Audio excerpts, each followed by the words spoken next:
And what happens in the sewage plant is it's not running properly, they say.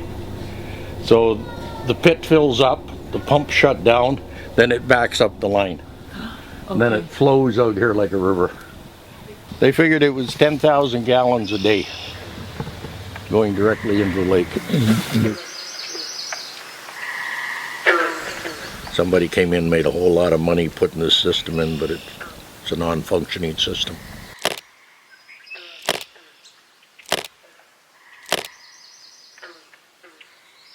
Take the sewage out, and I see some of them go to the garbage dump and they dump it there.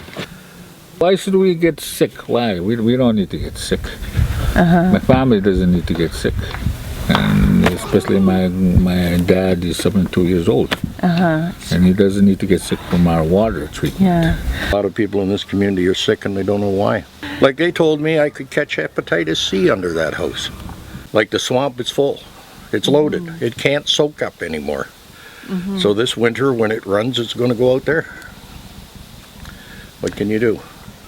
My neighbor here for years, he used to dig a hole in the ice, get his water in the wintertime from the lake. The old people across the lake there, they used to get their water from the lake. The old man that used to live over there got his water from the lake. Had raw sewage in it. One summer, we were plagued with boils. Like even some people almost died from it. We all have a bug up here that we've got from our water. Every one of us. We always boil our water. Won't drink it without boiling it. If they're going to have to put running water on these reserves, they've got to have somebody here to take care of it. We don't want to get sick anymore. We don't want boils. So come help us. I don't like the idea it runs here for the community, because there's little children and they're drinking it. No matter how you look at it, they're drinking it eventually. And we have health concerns here. We have major health concerns because of our water and our sewage. That's all you can say. They rock through sewage. The kids swimming at the school dock, they're swimming in it all summer long. The province is aware of it. Environment Canada is aware of it.